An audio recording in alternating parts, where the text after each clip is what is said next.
Hi hello. അപ്പോൾ ഇന്നത്തെ class കഴിഞ്ഞിട്ട് പോകുന്ന വഴി ഞങ്ങൾ റോസാ ചെടി വെക്കുന്ന ചേട്ടനെ കണ്ടു കേട്ടോ. അപ്പോൾ 2 റോസാ ചെടി ഞാൻ മേടിച്ചു കേട്ടോ. അങ്ങനെ ഞങ്ങൾ നേരെ ബസ്സിലൊക്കെ കയറി ചെടി ഞാൻ എന്താക്കി സൈഡിൽ വെച്ചു കേട്ടോ.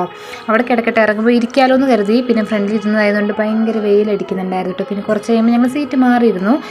അങ്ങനെ ആ ചെടി എടുത്തിട്ട് നേരെ ഞാൻ ബാഗിലേക്ക് വെച്ചു കേട്ടോ. അവിടെ കിടക്കട്ടെ, അവിടെ ഇരിക്കട്ടെ എന്ന് കരുതിയിട്ട് ബാഗിലേക്ക് വെച്ചു. പിന്നെ ഞങ്ങൾ നേരെ ബസ് ഇറങ്ങിയിട്ട് ബേക്കറി കടയിലേക്ക് കയറി. പിന്നെ ബേക്കറി കടയിൽ കയറിയാൽ പറയണ്ടല്ലോ, കൺഫ്യൂഷനല്ലേ, എന്താ വാങ്ങണ്ടേ എന്നൊക്കെ ഫുൾ കൺഫ്യൂഷനല്ലേ. അപ്പം ഞാൻ കുറച്ച് ചിപ്സും, മോന് ഭയങ്കര ഇഷ്ടമായിട്ടോ ചിപ്സ്, അപ്പോൾ ചിപ്സും കുറച്ച് കേക്കും ആട്ടോ മേടിച്ചേ. പിന്നെ വേറെ ഒന്നും മേടിച്ചില്ല. പിന്നെ വേറെ ഞാൻ മിൽക്കി ബാറോ മറ്റെന്തോ മേടിച്ചു ഒക്കെ കൊടുക്കാൻ വേണ്ടി. പിന്നെ കുറച്ച് ഐസ്ക്രീമൊക്കെ നോക്കി. പിന്നെ ഐസ്ക്രീം നോക്കിയപ്പോൾ ഐസ്ക്രീം വാങ്ങണ്ടെന്ന് കരുതിയിട്ട് ഞങ്ങൾ 2 സിപ്പപ്പ് മേടിച്ചു കേട്ടോ.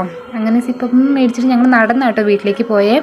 അപ്പോൾ ഇങ്ങനെ സിപ്പപ്പ് തിന്നുകൊണ്ട് തന്നെ ഞങ്ങൾ പോകുന്നത് കുറേ കാര്യങ്ങളൊക്കെ അങ്ങനെ സംസാരിച്ച് പോകാം കേട്ടോ. അപ്പോൾ അത്രയേ ഉള്ളൂ കേട്ടോ ഇന്നത്തെ വീഡിയോ. സബ്സ്ക്രൈബ് ചെയ്യണേ. താങ്ക്